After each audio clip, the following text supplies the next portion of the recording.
This is going to be one of those running gag intros, isn't it? Hello again, ladies and gentlemen, I am Mini Ninjas, and this is my next installment of my playthrough of Double Dragon Neon on the Double Dragon difficulty, otherwise known as the hardest difficulty. Now that we've handled some minor technical difficulties in terms of some audio recording issues, we are about to rejoin young Billy and his quest to save his girlfriend Marion from the scourges of Skullmageddon. Before we hop into Billy's latest mission, we're going to take a quick look at the continue screen of Double Dragon Neon. This particular continue screen is brought to you by the stage that I am about to play right now, because the first run of it did not go so well. And with that said and done now, let's continue onward back to the next mission.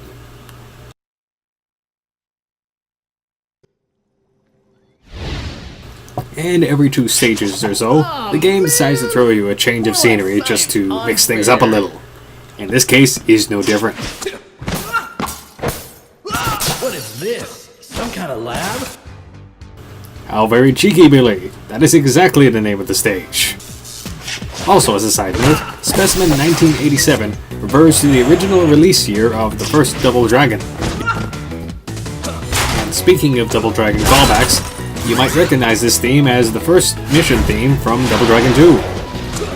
What you won't recognize though is this new enemy, Rock.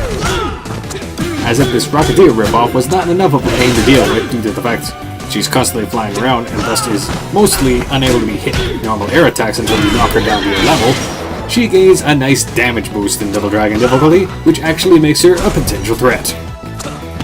Just to give you an idea what kind of threat I'm talking about, the game will proceed from here on out to toss in a combination of Roxys here, as well as regular standing enemies on the ground, where you'll be busy trying to fend off both a ground and air assault. And it appears that the Williams have gotten yet another little redesign, with these Mohawk variants looking a little bit more like what you would have seen in the original Double Dragon titles. In case you are wondering why I was steering clear of the red flames on the ground, there are 2 different types of potions in this game, or vials. The red kind, which deals you damage just by walking through it and standing in it, and there's actually a green variant which doesn't hurt you, but hurts your opponent as well as stopping them on the spot for a moment. And the ground and air assault has begun already. As you can see young Billy demonstrate here, the best way in order to bring a Roxy down to the ground is to use your heavy air attack in order to gradually kind of axe kick her to the ground where you can punch her normally, and get in a few extra hits. Otherwise, you'll have to be constantly jumping up and down in order to strike her. Also, before it slips my mind, please officially welcome the new type of Williams, which is a Scientist Williams. This particular Williams will later demonstrate the ability to use a gun. Now that I think about it, before the series is over, I really do need to do a standing count of all the different types of Williamses that do appear in this title. And from what I recall, this one holds a hair pick, which is what the game would have probably intended for you to use on Roxy in order to get the related achievement. Oh, and I forgot that these ones also had grenades. And with careful dodging gets everything out of trouble though. While the Lindas at this point do no real extra damage other than the grenades than what they were doing earlier in the game, they certainly have a lot more health now. Basically, if you run into what was a general enemy before with a new costume on, that means they probably have added hit points to go along with it. And occasionally, some extra toys. And in this case, she's able to toss grenades down on a fairly regular basis, and Williams can use a few different weapons now. A Bobo remains a Bobo though, because a Bobo is already a Bobo. Notice the slowdown effect and the burning effect on that Williams over there. While it was passing then and getting stopped, as well as that one right there, they were getting damaged while standing there to speak. While on the other hand, young Billy can stand through there as long as he wants, because he's completely unaffected by that one. Green equals good, red equals bad. Before it slips my mind, yes, those cameras in the background are in fact hittable objects, and often drop batteries, which are useful for recharging your special meter.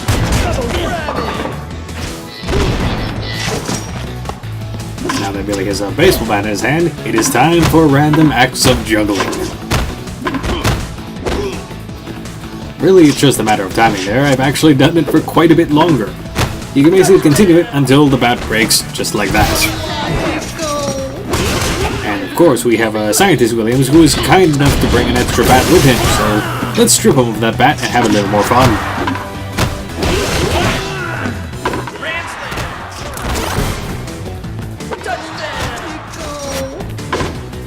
Looks like we're gonna have to play that game a little later. This particular bat is just about spent. In case you're wondering how I know that, the game actually has a subtle little glow that appears on the weapons as they're getting further used up. In that case, you probably noticed the bat was glowing a slight red every now and then.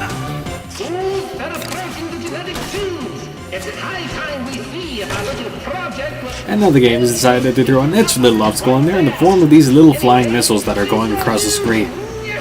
As you can probably guess, they happen to go in kind of an up and down pattern.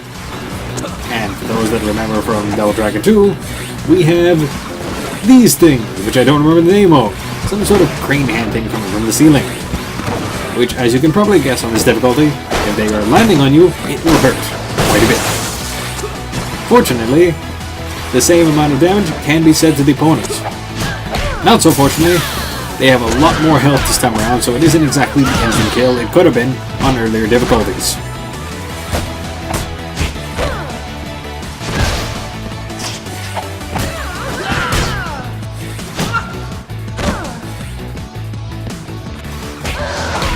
Not to say that they can't be fatal if you've dealt the enemy enough damage though, as we find ourselves in a very dark room. As you can see, there are a couple of Williamses occupying the space, as well as two cranes that are periodically going up and down. Fortunately, those cranes are as much your friend as they are your foe in this case, as I am now liberally abusing the cranes by knocking the Williamses into the general where they'll be hit by them, in order to get a few extra cheap hits and to keep things separated.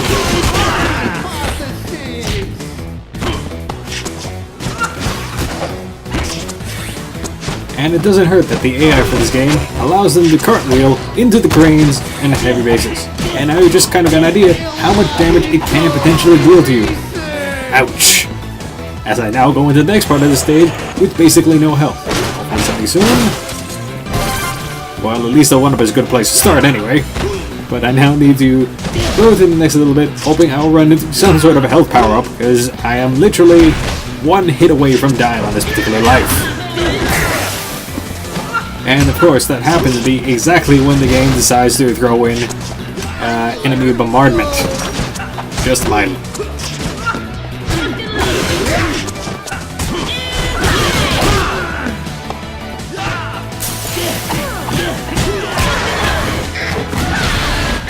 Remember what I said about not liking the Roxys in this difficulty?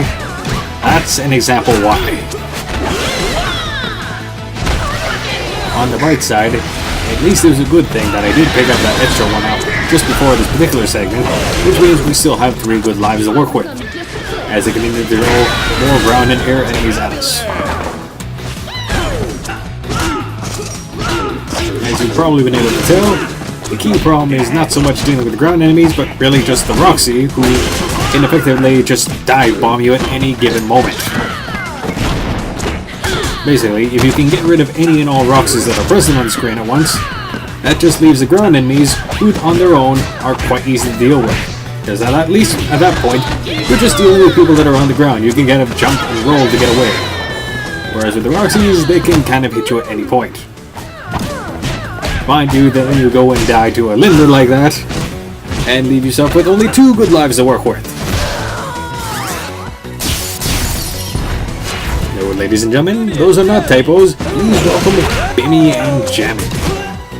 In case you're wondering where these colorful names of these Abobo swaps have been coming from, Bimmy hails from the Double Dragon 3 NES title, where if you're playing on a 2-player co-op, they accidentally typoed Billy's name in order to have Bimmy. So you had Bimmy and Jimmy as part of that intro.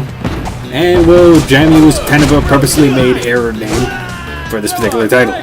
And I just got juggled to death. So okay, we only have the last life left in order to deal with these overpowered Abobo clones.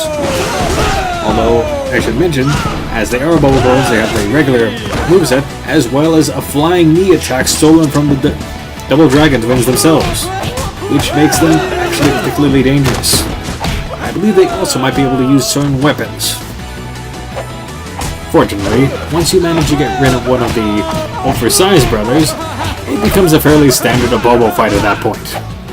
If you're able to take care of the regular Bobo, these ones are fairly easy. Now I think about it in hindsight though, I have to retract my Abobo is still a Bobo because Abobo was always a Bobo. As this is clearly an Uber Abobo at that point. And fortunately with the Uber Abobos gone, we have the end of the stage marker. Well, ladies and gentlemen, I cut this one a bit too close.